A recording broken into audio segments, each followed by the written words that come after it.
जे आम्हाला माहिती आहे यांनी केलंच नाही मर्डर, तर त्या व्हिडिओवर आम्ही का विश्वास ठेवू? आमचा विश्वास एकच व्हिडिओवर आहे.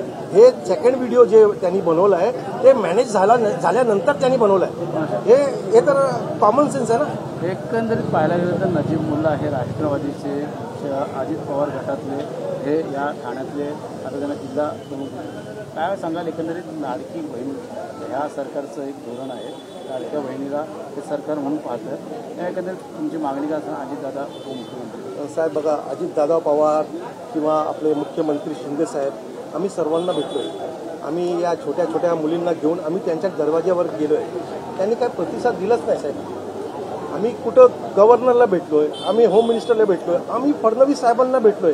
मी फडणवीस साहेबांनी तर आम्हाला वचन दिलं होतं, यांना वचन दिलं होता जेव्हा आमची सरकार येईल तर नक्कीच आम्ही काय कारवाई करू. किंवा 2021ला आज 25 झाले, तुमची सरकार बनून पण 3 वर्ष झालेत, पण तुम्ही काय कारवाई करतच नाही. काय कारवाई कुठे थांबते का? पक्षाचा कुठेतरी जवळचा पक्षाचा बघा, आता सीएम साहेबांबरोबर तो बसतोय, प्लेनमध्ये बसतोय, चार्टर्ड फ्लाईटमध्ये बसतोय तो, व आपले अजित पवार साहेबांबरोबर तो फिरतोय तिथं.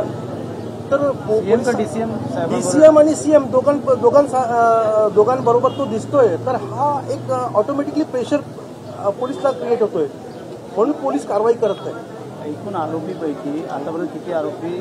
7 आरोपी अरेस्ट आहे. 7 आरोपी अरेस्ट आहे ते जे आतमध्ये. मनसे पक्षामध्ये असताना जमीलला मनसेकडनं कशा प्रकारची मदत मिळालेली का? राज ठाकरे असेल इतर देखील तुम्ही म्हणता सर्वीकडेच गेलो.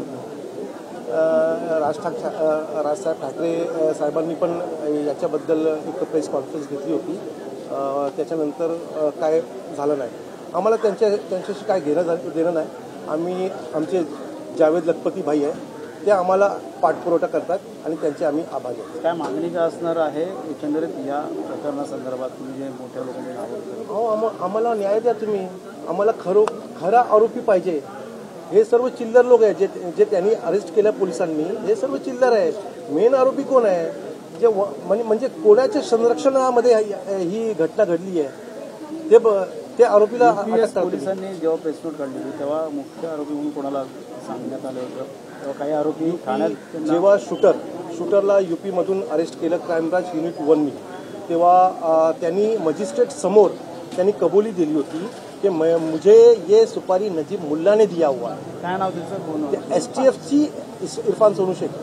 STFची रिपोर्टमध्ये ते रिपोर्ट पण आहे. व त्यांनी कोर्टात मजिस्ट्रेट समोर 164 म्हणजे कबूलनामामध्ये पण त्यांनी हे सांगितलंय की मला हे सुपारी नजीब मुल्लानी दिलाय. नजीब मुल्ला माझा बॉस आहे असं त्यांनी सांगितलंय. ते पण आम्ही डॉक्युमेंट सर्व काढलंय. आता ते आम्ही आपल्या वकिलाबरोबर एकदा चर्चा करू आणि पुढच्या काय पाऊल आहे ते आम्ही उचलू. भर दिवसा हत्या होते, त्यामुळे कुठेतरी संशय निर्माण होतो.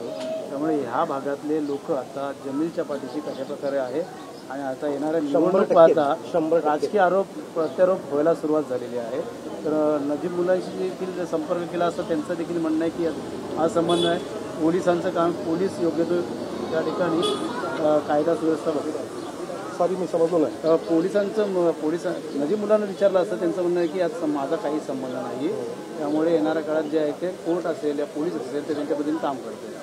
बघा, जर पोलिसने याला अरेस्ट नाही केलं तर हा तर इन्फ्लुएन्स करणार आमच्या जे काय म्हणतात त्याला विटनेसेस आहेत त्यांना इन्फ्लुएन्स करणार हा, पोलिसांना इन्फ्लुएन्स करणार हा. आम्ही कोर्टात तर नक्कीच जाणार आहे. आम्ही उद्या आमची वकिलाबरोबर चर्चा आहे. नंतर आम्ही परत आमचा पुढचा पाऊल उचलू. काय कारण होतं सुपारीचं मागचं नेमकं काय प्रश्न? मेन रिझन जमील कशा प्रकारचा पाठपुरावा करत होता? खास जमील भाईचं म्हणणं आहे की तुम्ही जर क्लस्टर बनवताय, क्लस्टर तर तुम्ही हा जे स्कीम आहे राबवून तुम्ही आणताय, तर तुम्ही हे जे इथे लोकांचे टॅक्स पावती नाही, त्यांची टॅक्स पावती अगोदर त्यांच्या नावावर, कारण बापाच्या नावावरती घर आहे, बाप गेले आता, तर मुलांच्या नावावरती टॅक्स पावती ट्रान्सफर करा. आणि हा नजीब मुलाने TMC मध्ये ते ट्रान्सफरचं सर्व स्टॉप करून ठेवलं त्यांनी. म्हणजे आपण ट्रान्सफर करू शकत नाही, ट्रान्सफर टॅक्स पावती ट्रान्सफर करू शकत नाही आपण. नागरिकांचा खरा सपोर्ट कोणाला होता मग चांगल्या कामाचा? अहो सर, आम्ही 5,000 मतं घेतली तिथं. आम्ही मनसे होऊन पण आम्ही इथं 5,000 मतं घेतली. तर ठीक आहे, हार जीत या जर आता जमीलभाई हयात असले असते तर बहुतेक जिंकले पण असते.